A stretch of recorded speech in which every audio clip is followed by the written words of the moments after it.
சத்யா, ஆ வாக்கா. நானே உன்னை வந்து பார்த்து சொல்லிட்டு கிளம்பணும்னு இருந்தேன்.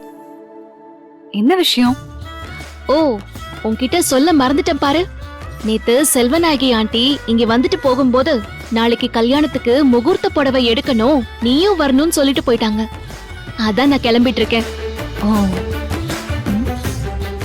என்னவோ நீ வரியா? விளையாடுறியா? நான் எப்படி வர முடியும்? கல்யாணமே உனக்கு தானக்கா. சத்யா, சரி சரி, டென்ஷன் ஆவாத. உன் கல்யாணத்துக்கு தான் முகூர்த்த புடவை செலக்ட் பண்றதுக்கு நான் போறேன். உனக்கு என்ன மாதிரி புடவை பிடிக்கும் தான் எனக்கு தெரியுமே. அது மாதிரி நான் வாங்கிட்டு வந்துடுறேன். இங்க பாரு சத்யா, நீ கொஞ்சம் ஜாக்கிரதையா இருந்தா நல்லது. ஏற்கனவே செல்வநாயகி குடும்பத்துக்கு உன் மேல லேசா சந்தேகம் வந்த மாதிரி இருக்கு. அதனாலதான் அவங்க வர அடிக்கடி இந்த வீட்டுக்கு வந்துட்டு போக ஆரம்பிச்சிருக்காங்க. இதுக்கு மேல எதுவும் பிரச்சனை பண்ணிக்க வேண்டாண்டி. அதெல்லாம் நான் பாத்துக்கிறேன். நீ பத்திரமா போயிட்டு உன் கல்யாணத்துக்கு மட்டும் புடவை செலக்ட் பண்ணிட்டு ஒழுங்கா வந்து சேரு.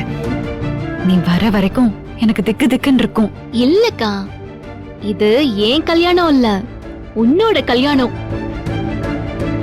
உனக்காக நான் எப்படி புடவை செலக்ட் பண்றேங்கறத மட்டும் நீ பாரு. அர்ஜுன் போன் பண்றாரு. அவங்க கிளம்பிட்டாங்க போல இருக்கு. நானும் கிளம்புறேன். நீ பத்திரமா வீட்ல இருந்துப்பியா? ஆமா, எனக்கு உன் கவலை, உனக்கு ஏன் கவலை? நளனப்பாவும் அம்மாவும் புது ஹோட்டல் ஓபனிங்க்கு போயிருக்காங்க. ஆர்த்தி மியூசிக் கிளாஸ்க்கு போயிருக்கா. நீ தனியா தான் இருக்கணும். நீ பத்திரமா இருந்துப்பியா?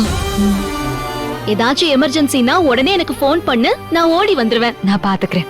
நீ ஜாக்கிரதையா போயிட்டு வா. Okay, bye. ஒரு நிமிஷம், யாரெல்லாம் போறீங்க? யார் போனா உனக்கு என்ன? அபி வராரான்னு டைரக்டா கேளுக்கா. உன்னை ஏமாத்தவே முடியாதுடி. அபியும் வராரா? ஆமா, கல்யாண நாயகன். அவர் வராமலா? அவரும் வருவாரு.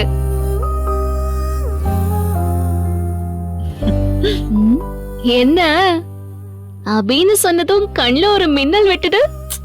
ஒன்னும் இல்ல, அவரை பத்திரமா பாத்துக்கோ. அதெல்லாம் எங்களுக்கு தெரியுங்கோ. நாங்க பாத்துக்கிறோங்கோ. நாங்க வரோங்கோ.